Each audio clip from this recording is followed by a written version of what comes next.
1 Samuel 27 to But 21. David thought to himself, One of these days I will be destroyed by the hand of Saul. The best thing I can do is to escape to the land of the Philistines. Then Saul will give up searching for me anywhere in Israel, and I will slip out of his hand. So David and the 600 men with him left and went over to Achish, son of Maoch, king of Gath. David and his men settled in Gath with Achish. Each man had his family with him, and David had his 2 wives, Ahinoam of Jezreel and Abigail of Carmel, the widow of Nabal. When Saul was told that David had fled to Gath, he no longer searched for him. Then David said to Achish, If I found favor in your eyes, let a place be assigned to me in one of the country towns, that I may live there. Why should your servant live in the royal city with you? So on that day Achish gave him Ziklag, and it has belonged to the kings of Judah ever since. David lived in Philistine territory 1 year and 4 months. Now David and his men went up and raided the Geshurites, the Girzites, and the Amalekites. From ancient times these peoples had lived in the land extending to Shur and Egypt. Whenever David attacked an area, he did not leave a man or woman alive, but took sheep and cattle, donkeys and camels and clothes. Then he returned to Achish. When Achish asked, Where did you go raiding today?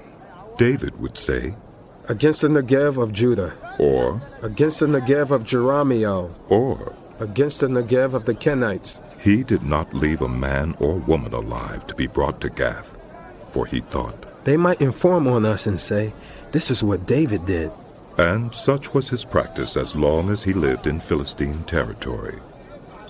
Achish trusted David and said to himself, He has become so obnoxious to his people, the Israelites, that In he will those be my days the servant. Philistines gathered their forces to fight against Israel.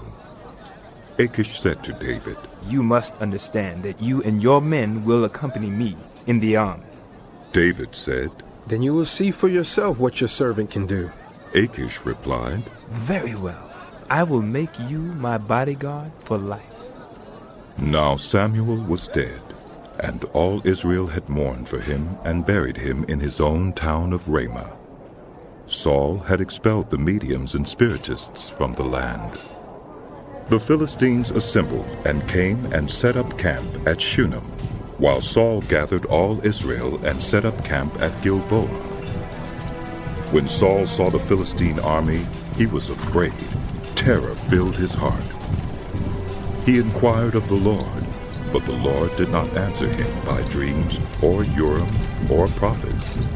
Saul then said to his attendants, Find me a woman who is a medium so I may go and inquire of her. There is one in Endor. They said. So Saul disguised himself, putting on other clothes, and at night he and 2 men went to the woman. Consult a spirit for me, He said. and bring up for me the one I name. But the woman said to him, Surely you know what Saul has done. He's cut off the mediums and the spiritists from the land. Why have you set a trap for my life to bring about my death? Saul swore to her by the Lord. As surely as the Lord lives, you will not be punished for this. Then the woman asked. Whom shall I bring up for you? Bring up Samuel. He said. When the woman saw Samuel, she cried out at the top of her voice and said to Saul, Why have you deceived me? You are Saul. The king said to her, Don't be afraid. What do you see?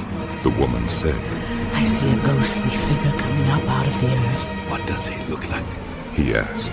An old man wearing a robe is coming up. She said. Then Saul knew it was Samuel, and he bowed down and prostrated himself with his face to the ground. Samuel said to Saul, Why have you disturbed me by bringing me up? I am in great distress. Saul said. The Philistines are fighting against me, and God has departed from me. He no longer answers me, either by prophets or by dreams. So I have called on you to tell me what to do. Samuel said, Why do you consult me now that the Lord has departed from you and become your enemy. The Lord has done what he predicted through me. The Lord has torn the kingdom out of your hands and given it to one of your neighbors, to David. Because you did not obey the Lord or carry out his fierce wrath against the Amalekites, the Lord has done this to you today. The Lord will deliver both Israel and you into the hands of the Philistines, and tomorrow you and your sons will be with me. The Lord will also give the army of Israel into the hands of the Philistines. Immediately Saul fell full length on the ground, filled with fear because of Samuel's words. His strength was gone, for he had eaten nothing all that day and all that night. When the woman came to Saul and saw that he was greatly shaken, she said, Look, your servant has obeyed you. I took my life in my hands and did what you told me to do. Now, please listen to your servant and let me give you some food so you may eat and have the strength to go on your way. He refused and said, I will not eat. But his men joined the woman in urging him, and he listened to them. He got up from the ground and sat on the couch. The woman had a fattened calf at the house, which she butchered at once.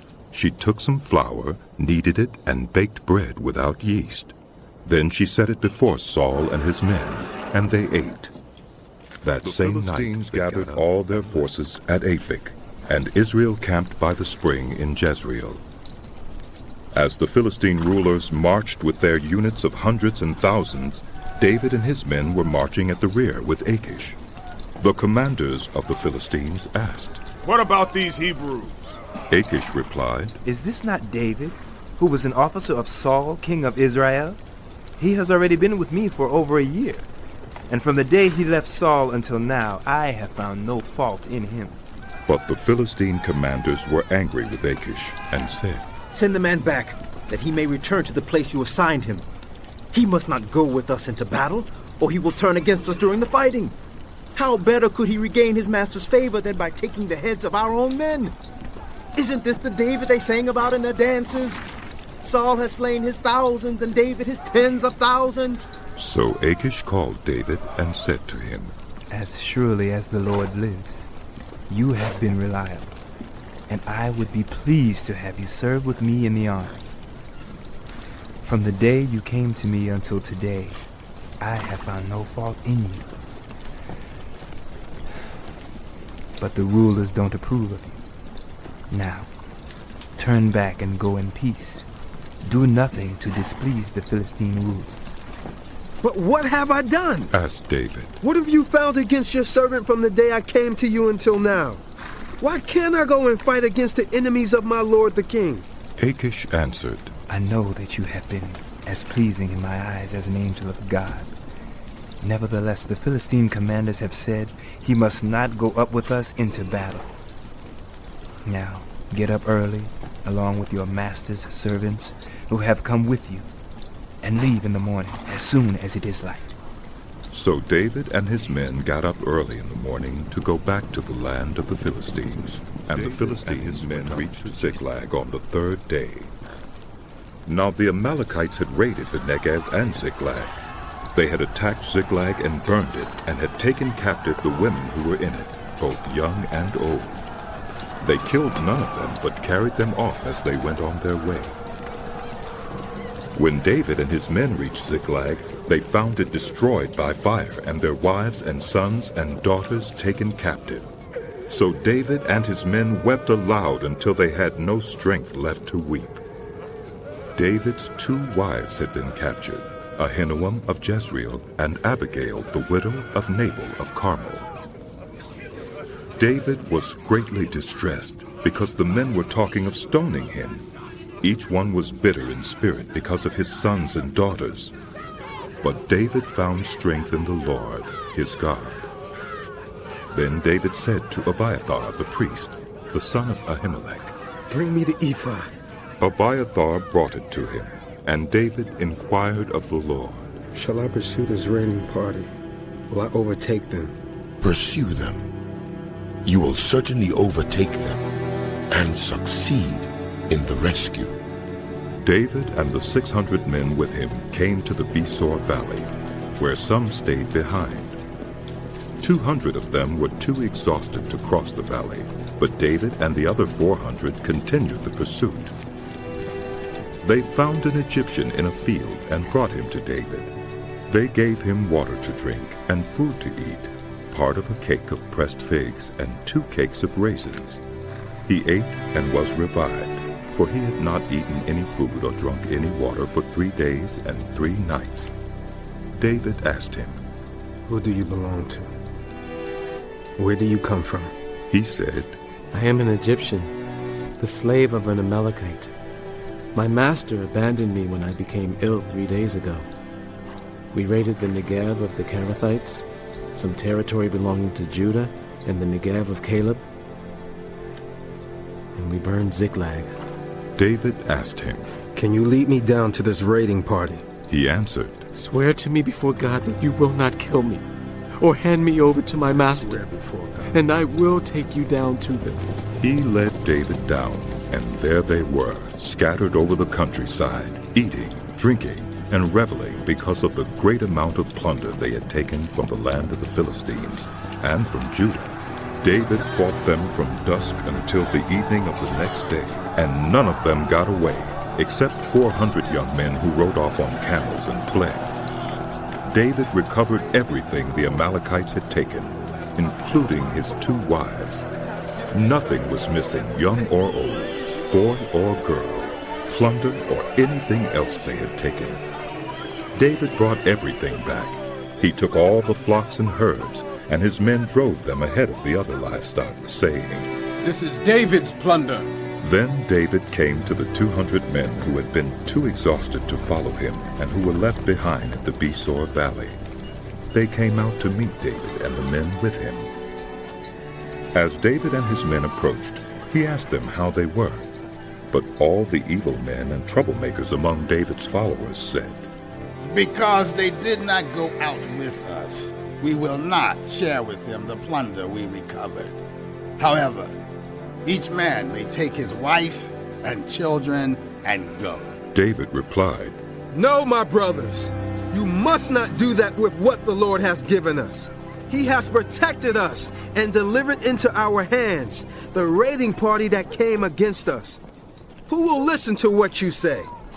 The share of the man who stayed with the supplies is to be the same as that of him who went down to the battle. All will share alike. David made this a statute and ordinance for Israel from that day to this.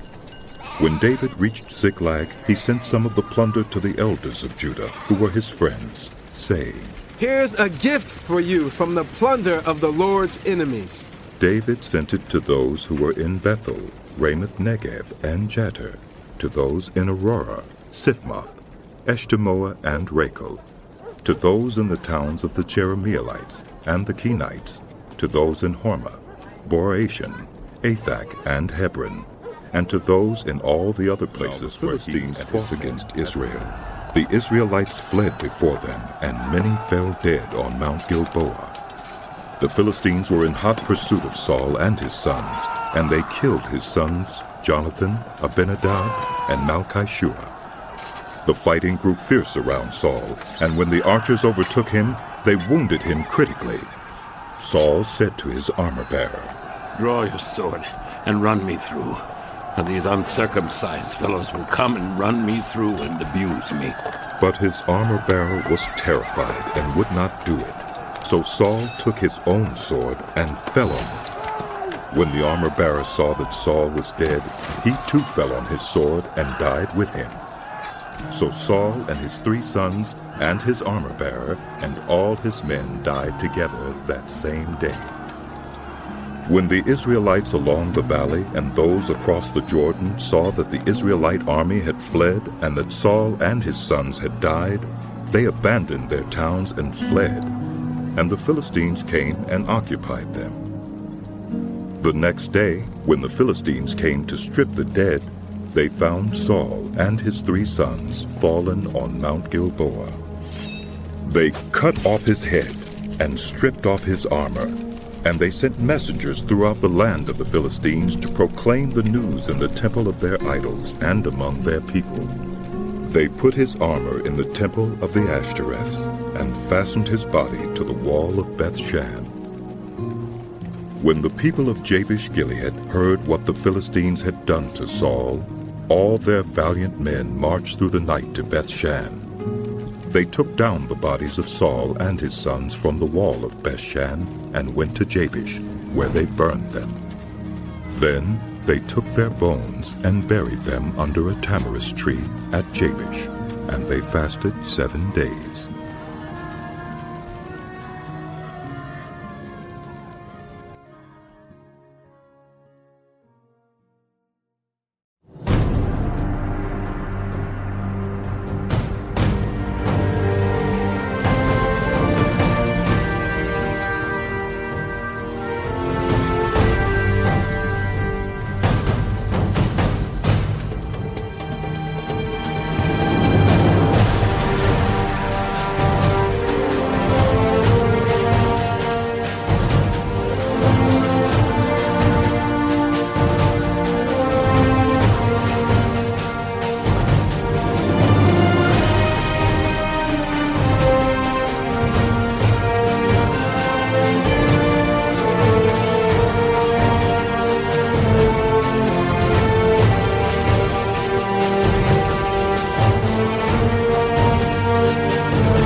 Samuel 1-5. All the tribes of Israel came to David at Hebron and said, We are your own flesh and blood.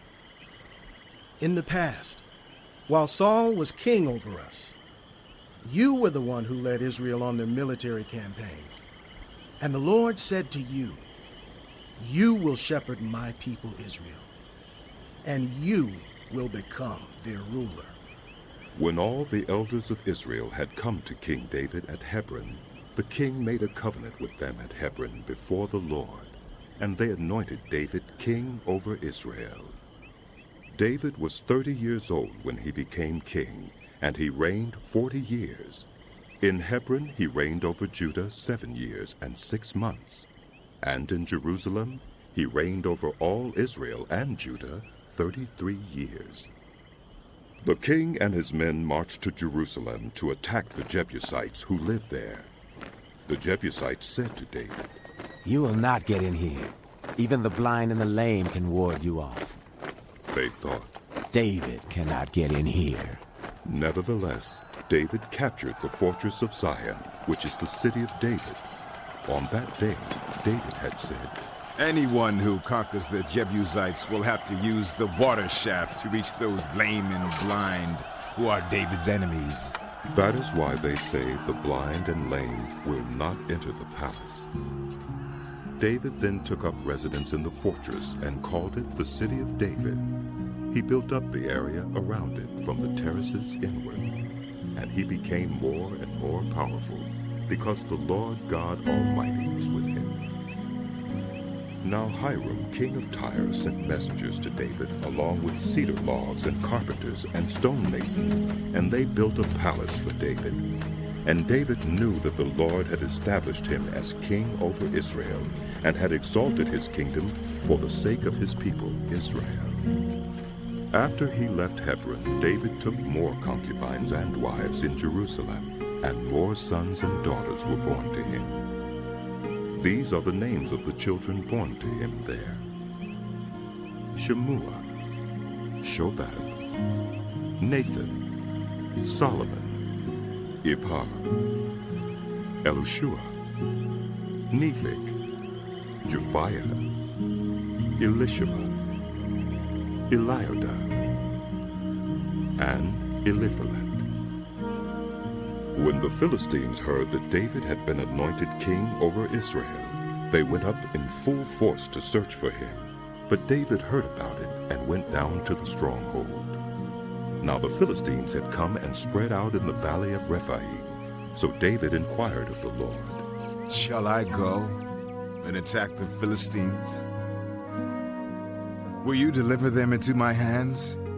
The Lord answered him, Go, for I will surely deliver the Philistines into your hands. So David went to Baal-Perazim, and there he defeated them. He said, As waters break out, the Lord has broken out against my enemies before me. So that place was called Baal-Perazim. The Philistines abandoned their idols there, and David and his men carried them off. Once more the Philistines came up and spread out in the valley of Rephaim. So David inquired of the Lord, and he answered, Do not go straight up, but circle around behind them, and attack them in front of the poplar trees.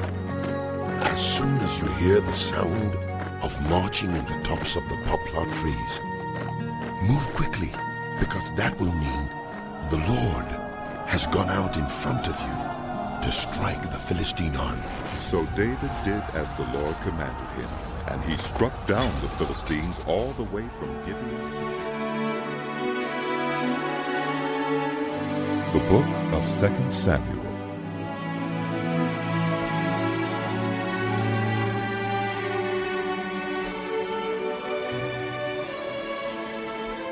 After the death of Saul, David returned from striking down the Amalekites and stayed in Ziklag 2 days.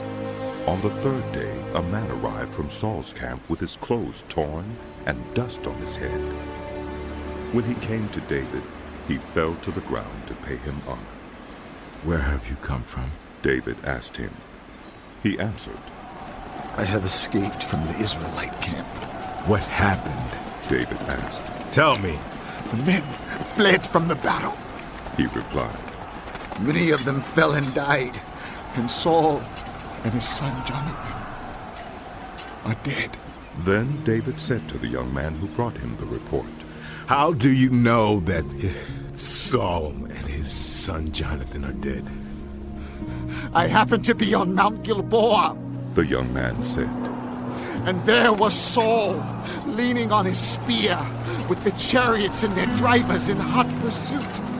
When he turned around and saw me, he called out to me. And I said, What can I do? He asked me, Who are you? An Amalekite, I answered. Then he said to me, Stand here by me and kill me. I am in the throes of death, but I'm still alive. So I stood beside him and killed him, because I knew that after he had fallen, he could not survive. And I took the crown that was on his head and the band on his arm, and have brought them here to my Lord. Then David and all the men with him took hold of their clothes and tore them. They mourned and wept and fasted till evening for Saul and his son Jonathan, and for the army of the Lord and the house of Israel, because they had fallen by the sword. David said to the young man who brought him the report, Where are you from? I am the son of a foreigner, an Amalekite. He answered. David asked him, Why weren't you afraid to lift your hand to destroy the Lord's anointed? Then David called one of his men and said, Go strike him down! So he struck him down, and he died. For David had said to him, Your blood be on your own head. Your own mouth testified against you when you said, I killed the Lord's anointed. David took up this lament concerning Saul and his son Jonathan, and he ordered that the people of Judah be taught this lament of the bow. It is written in the book of Jasher. A gazelle lies slain on your heights, Israel. How the mighty have fallen. Tell it not in Gath, proclaim it not in the streets of Ashkelon, lest the daughters of the Philistines be glad. lest the daughters of the uncircumcised rejoice. Mountains of Gilboa, may you have neither dew nor rain, may no showers fall on your terraced fields. For there the shield of the mighty was despised, the shield of Saul, no longer rubbed with oil. From the blood of the slain, from the flesh of the mighty, the bow of Jonathan did not turn back. The sword of Saul did not return unsatisfied. Saul and Jonathan, in life they were loved and admired, and in death they were not parted. They were swifter than eagles, they were stronger than lions. Daughters of Israel, weep for Saul, who clothed you in scarlet and finery, who adorned your garments with ornaments of gold. How the mighty have fallen in battle. Jonathan lies slain on your heights. I grieve for you, Jonathan, my brother. You were very dear to me. Your love for me was wonderful, more wonderful than that of women. How the mighty have fallen. The weapons of time. David inquired of the Lord. Shall I go up to one of the towns of Judah? He asked. The Lord said, Go up. David asked, Where shall I go? To Hebron. The Lord answered. So David went up there with his 2 wives, Ahinoam of Jezreel, and Abigail, the widow of Nabal of Carmel. David also took the men who were with him, each with his family, and they settled in Hebron and its towns. Then the men of Judah came to Hebron, and there they anointed David king over the house of Judah. When David was told that it was the men from Jabesh-Gilead who had buried Saul, he sent messengers to them to say to them, The Lord bless you for showing this kindness to Saul, your master, by burying him. May the Lord now show you kindness and faithfulness, and I too will show you the same favor, because you have done this.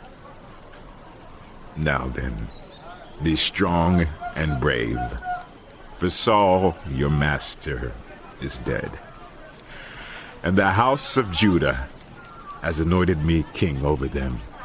Meanwhile, Abner, son of Ner, the commander of Saul's army, had taken Ishbosheth, son of Saul, and brought him over to Mahanaim. He made him king over Gilead, Asherai, and Jezreel, and also over Ephraim, Benjamin, and all Israel. Ishbosheth, son of Saul, was 40 years old when he became king over Israel, and he reigned 2 years. The house of Judah, however, remained loyal to David. The length of time David was king in Hebron over the house of Judah was 7 years and 6 months. Abner, son of Ner, together with the men of Ishbosheth, son of Saul, left Mahanaim and went to Gibeon. Joab, son of Zeruiah, and David's men went out and met them at the pool of Gibeon. One group sat down on one side of the pool and one group on the other side. Then Abner said to Joab, Let's have some of the soldiers get up and fight hand to hand in front of us. All right, let them do it, Joab said. So they stood up and were counted off, 12 men for Benjamin and Ishbosheth, son of Saul, and 12 for David. Then each man grabbed his opponent by the head and thrust his dagger into his opponent's side, and they fell down together. So that place in Gibeon was called Helkath Hazurim. The battle that day was very fierce, and Abner and the Israelites were defeated by David's men. The 3 sons of Zeruiah were there, Joab, Abishai, and Asahel. Now Asahel was as fleet-footed as a wild gazelle. He chased Abner, turning neither to the right nor to the left as he pursued him. Abner looked behind him and asked, Is that you, Asahel? It is, he answered. Then Abner said to him, Turn aside to the right or to the left. Take on one of the soldiers and strip him of his weapons. But Asahel would not stop chasing him. Again Abner warned Asahel, Stop chasing me! Why should I strike you down? How could I look your brother Joab in the face? But Asahel refused to give up the pursuit. So Abner thrust the butt of his spear into Asahel's stomach, and the spear came out through his back. He fell there and died on the spot. And every man stopped when he came to the place where Asahel had fallen and died. But Joab and Abishai pursued Abner, and as the sun was setting, they came to the hill of Ammah, near Giah, on the way to the wasteland of Gibeon. Then the men of Benjamin rallied behind Abner. They formed themselves into a group and took their stand on top of a hill. Abner called out to Joab, "Must the sword devour forever? Don't you realize that this will end in bitterness? How long before you order your men to stop pursuing their fellow Israelites?" Joab answered, "As surely as God lives, if you had not spoken, the men would have continued pursuing them until morning." So Joab blew the trumpet, and everyone came to a halt. They no longer pursued Israel, nor did they fight any more. All that night Abner and his men marched through the Arabah. They crossed the Jordan, continued through the morning hours, and came to Mahanaim. Then Joab stopped pursuing Abner and assembled the whole army. Besides Asahel, 19 of David's men were found missing. But David's men had killed 360 Benjamites who were with Abner. They took Asahel and buried him in his father's tomb at Bethlehem. Then Joab and his men marched all night and arrived at Hebron by day. Between the house of Saul and the house of David lasted a long time. David grew stronger and stronger, while the house of Saul grew weaker and weaker. Sons were born to David in Hebron. His firstborn was Amnon, the son of Ahinoam of Jezreel. His second, Chileab, the son of Abigail, the widow of Nabal of Carmel. The third, Absalom, the son of Maacah, daughter of Talmai, king of Geshur.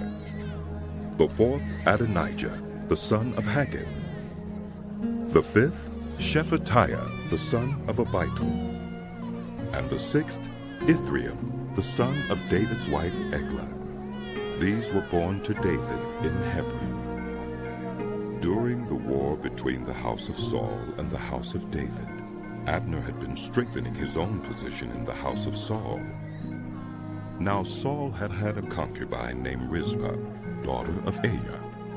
And Ishbosheth said to Abner, "Why did you sleep with my father's concubine?" Abner was very angry because of what Ishbosheth said, so he answered, "Am I a dog's head on Judah's side? This very day I am loyal to the house of your father Saul and to his family and friends. I haven't handed you over to David.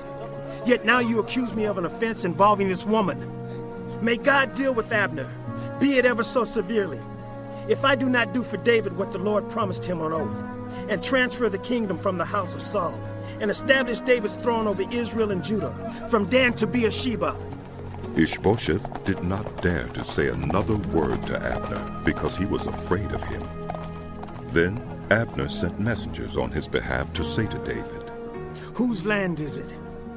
Make an agreement with me and I will help you bring all Israel over to you."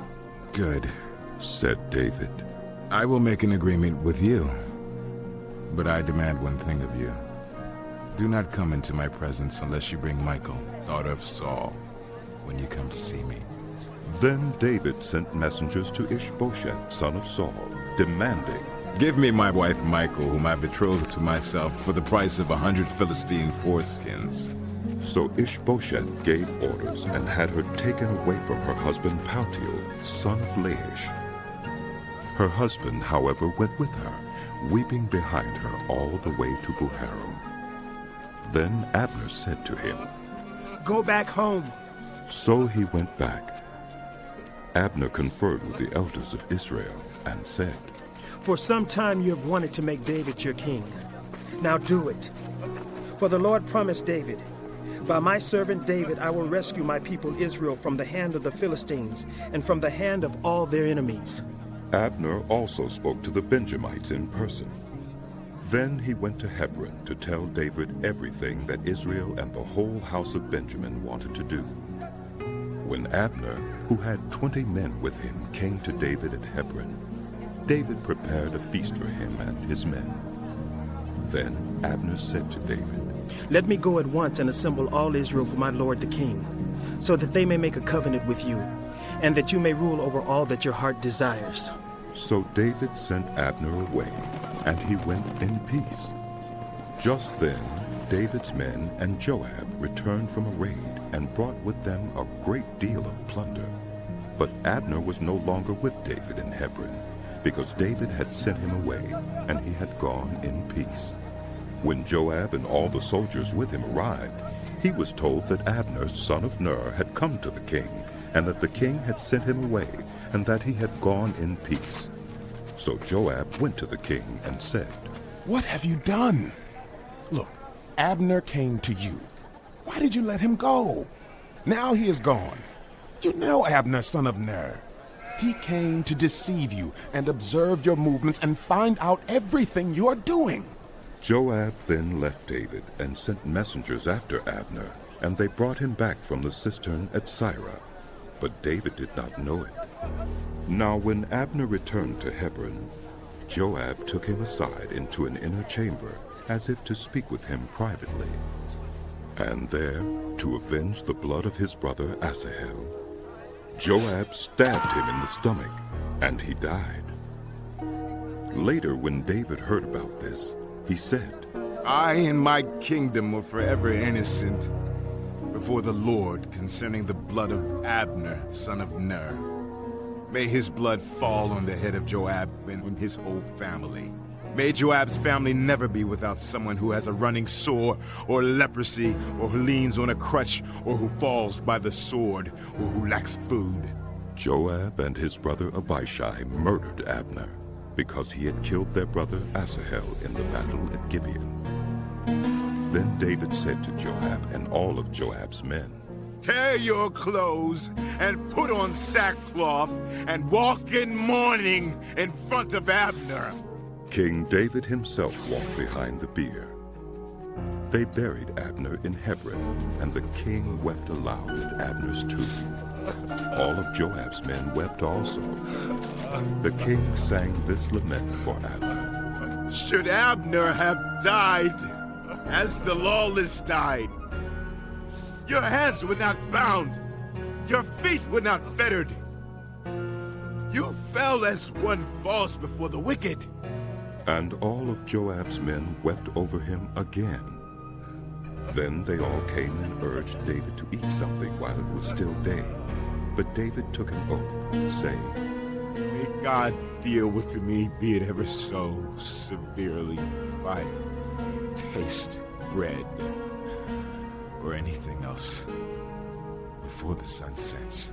All of Joab's men took note and were pleased. Indeed, everything the king did pleased them. So on that day, all of Joab's men and all Israel knew that the king had no part in the murder of Abner, son of Ner. Then the king said to his men, "Don't you realize that a great commander has fallen in Israel this day? And today, though I am the anointed king, I am weak, and these sons of Zeruiah are too strong for me. May the Lord repay the evildoer." When Ishbosheth, son of Saul, heard that Abner had died in Hebron, he lost courage, and all Israel became alarmed. Now Saul's son had two leaders of raiding bands. One was named Baunah, and the other Rechab. They were sons of Rimmon, the Beerothite, from the tribe of Benjamin. Beeroth is considered part of Benjamin, because the people of Beeroth fled to Gittaim and have resided there as foreigners to this day. Jonathan, son of Saul, had a son who was lame in both feet. He was 5 years old when the news about Saul and Jonathan came from Jezreel. His nurse picked him up and fled, but as she hurried to leave, he fell and became disabled. His name was Mephibosheth. Now Rechab and Baunah, the sons of Rimmon, the Beerothite, set out for the house of Ishbosheth, and they arrived there in the heat of the day while he was taking his noonday rest. They went into the inner part of the house as if to get some wheat, and they stabbed him in the stomach. Then Rechab and his brother Baanah slipped away. They had gone into the house while he was lying on the bed in his bedroom. After they stabbed and killed him, they cut off his head. Taking it with them, they traveled all night by way of the Arabah. They brought the head of Ishbosheth to David at Hebron and said to the king, "Here is the head of Ishbosheth, son of Saul, your enemy who tried to take your life. This day the Lord has avenged my lord the king against Saul and his offspring." David answered Rechab and his brother Baanah, the sons of Rimmon the Beerothite, "As surely as the Lord lives, who has delivered me out of every trouble." When someone told me Saul is dead and thought he was bringing good news, I seized him and put him to death in Ziklag. That was the reward I gave him for his news. How much more when wicked men have killed an innocent man in his own house and on his own bed? Should I not now demand his blood from your hand and rid the earth of you? So David gave an order to his men, and they killed them. They cut off their hands and feet and hung the bodies by the pool in Hebron. But they took the head of Ishbosheth and buried it in Abner's tomb. 23 to The 24. whole assembly rose and led him off to Pilate. And they began to accuse him, saying, "We have found this man subverting our nation. He opposes payment of taxes to Caesar and claims to be Messiah, a king." So Pilate asked Jesus, "Are you the king of the Jews?" You have said so. Then Pilate announced to the chief priests and the crowd, "I find no basis for a charge against this man." but they insisted, He stirs up the people all over Judea by his teaching. He started in Galilee and has come all the way here. On hearing this, Pilate asked if the man was a Galilean. When he learned that Jesus was under Herod's jurisdiction, he sent him to Herod, who was also in Jerusalem at that time. When Herod saw Jesus, he was greatly pleased, because for a long time he had been wanting to see him. From what he had heard about him, he hoped to see him perform a sign of some sort. He plied him with many questions, but Jesus gave him no answer. The chief priests and the teachers of the law were standing there, vehemently accusing him. Then Herod and his soldiers ridiculed and mocked him. Dressing him in an elegant robe, they sent him back to Pilate. That day, Herod and Pilate became friends. Before this, they had been enemies. Pilate called together the chief priests, the rulers, and the people, and said to them, "You brought me this man as one who was inciting the people to rebellion. I have examined him in your presence and have found no basis for your charges against him. Neither has Herod, for he sent him back to us. As you can see, he has done nothing to deserve death. Therefore, I will punish him and then release him." With one voice, they cried out, "Away with this man! Release Barabbas to us!" Barabbas had been thrown into prison for an insurrection in the city and for murder.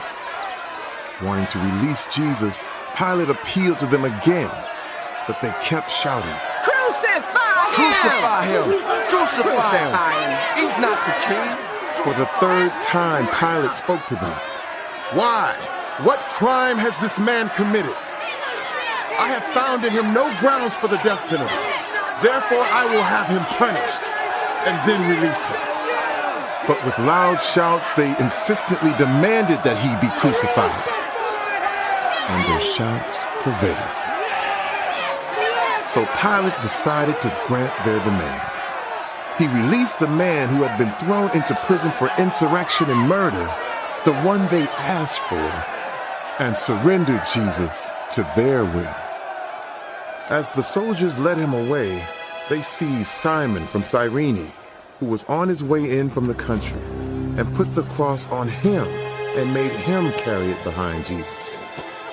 A large number of people followed him, including women who mourned and wailed for him. Jesus turned and said to them, Daughters of Jerusalem, do not weep for me. Weep for yourselves and for your children. For the time will come when you will say, Blessed are the childless women, the wombs that never bore and the breasts that never nursed. Then they will say to the mountains, Fall on us, and to the hills, Cover us.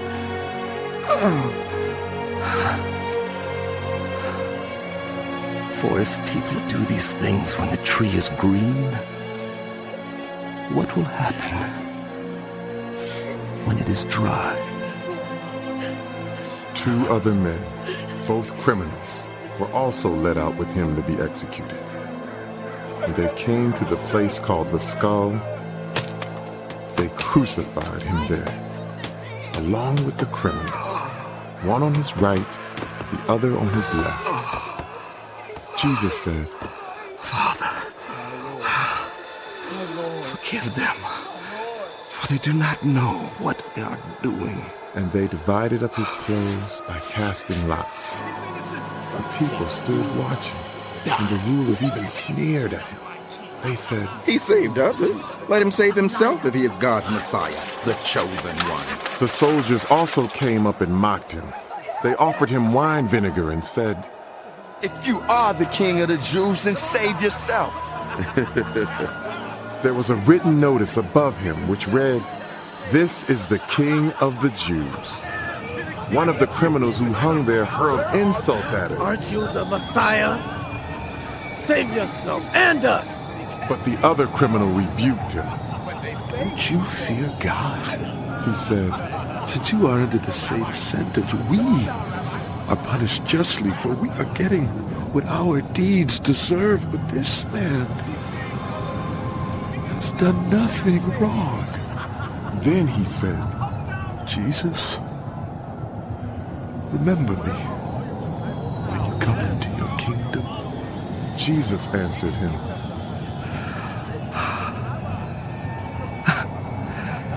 Truly I tell you, today you will be with me in paradise.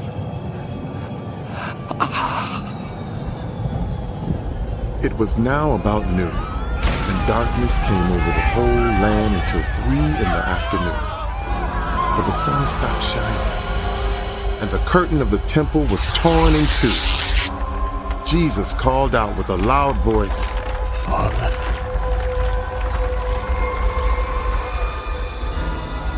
into your hands I commit my spirit. When he had said this, he breathed his last. The centurion, seeing what had happened, praised God and said, Surely this was a righteous man. When all the people who had gathered to witness this sight saw what took place, they beat their breasts and went away. But all those who knew him, including the women who had followed him from Galilee, stood at a distance, watching these things. Now there was a man named Joseph, a member of the council, a good and upright man, who had not consented to their decision in action. He came from the Judean town of Arimathea, and he himself was waiting for the kingdom of God. Going to Pilate, he asked for Jesus' body. Then he took it down, wrapped it in linen cloth, and placed it in a tomb cut in the rock, one in which no one had yet been laid. It was preparation day, and the Sabbath was about to begin. The women who had come with Jesus from Galilee followed Joseph and saw the tomb, and how his body was laid in it. Then they went home and prepared spices and perfumes.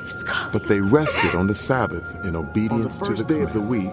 Very early in the morning, the women took the spices they had prepared and went to the tomb. They found the stone rolled away from the tomb. But when they entered, they did not find the body of the Lord Jesus. He's not here. While they were wondering about this, suddenly 2 men in clothes that gleamed like lightning stood beside them. In their fright, the women bowed down with their faces to the ground.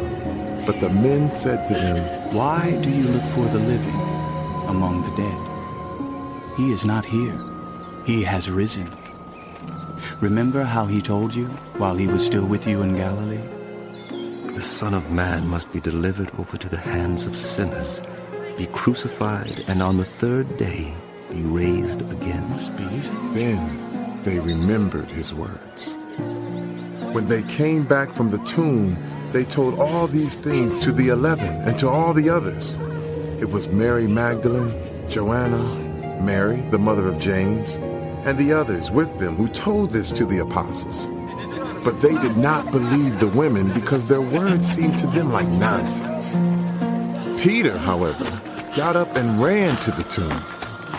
Bending over, he saw the strips of linen lying by themselves, and he went away, wondering to himself what had happened. Now that same day, 2 of them were going to a village called Emmaus, about 7 miles from Jerusalem. They were talking with each other about everything that had happened. As they talked and discussed these things with each other, Jesus himself came up and walked along with them, but they were kept from recognizing him. He asked them, "What are you discussing together as you walk along?" They stood still, their faces downcast. One of them, named Cleopas, asked him, "Are you only a visitor to Jerusalem and do not know the things that have happened there in these days?" "What things?" he asked. "About Jesus of Nazareth. He was a prophet, powerful in word and deed before God and all the people. The chief priests and our rulers handed him over to be sentenced to death, and they crucified him. But we had hoped that he was the one who was going to redeem Israel. And what is more, it is the 3rd day since all this took place. In addition, some of our women amazed us. They went to the tomb early this morning but didn't find his body. They came and told us that they had seen a vision of angels who said he was alive. Then some of our companions went to the tomb and found it just as the women had said. But him they did not see." He said to them, "How foolish you are, and how slow to believe all that the prophets have spoken. Did not the Messiah have to suffer these things and then enter his glory?" And beginning with Moses and all the prophets, he explained to them what was said in all the scriptures concerning himself. As they approached the village to which they were going, Jesus continued on as if he were going farther. But they urged him strongly, "Stay with us, for it is nearly evening. The day is almost over." So he went in to stay with them. When he was at the table with them, he took bread, gave thanks, and broke it, and began to give it to them. Then their eyes were opened, and they recognized him, and he disappeared from their sight. They asked each other, "Were not our hearts burning within us while he talked with us on the road and opened the scriptures to us?" They got up and returned at once to Jerusalem. There they found the 11 and those with them assembled together and saying, "It is true! The Lord has risen and has appeared to Simon." Then the 2 told what had happened on the way and how Jesus was recognized by them when he broke the bread. While they were still talking about this, Jesus himself stood among them and said to them,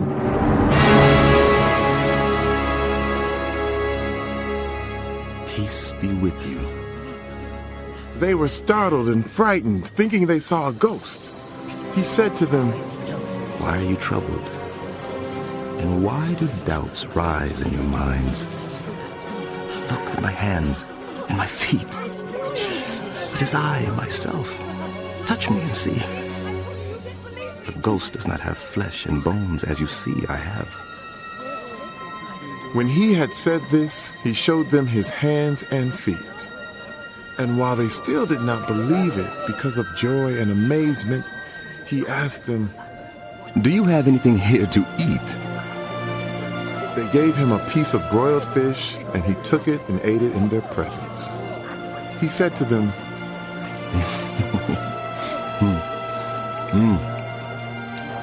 This is what I told you while I was still with you. Everything must be fulfilled that is written about me in the law of Moses, the prophets, and the Psalms. Then he opened their minds so they could understand the scriptures. He told them, This is what is written. The Messiah will suffer and rise from the dead on the third day. And repentance for the forgiveness of sins will be preached in his name to all nations, beginning at Jerusalem. You are witnesses of these things. I am going to send you what my Father has promised, but stay in the city until you have been clothed with power from on high. When he had led them out to the vicinity of Bethany, he lifted up his hands and blessed them. While he was blessing them, he left them and was taken up into heaven. Then they worshiped him and returned to Jerusalem with great joy. And they stayed continually at the temple, praising God.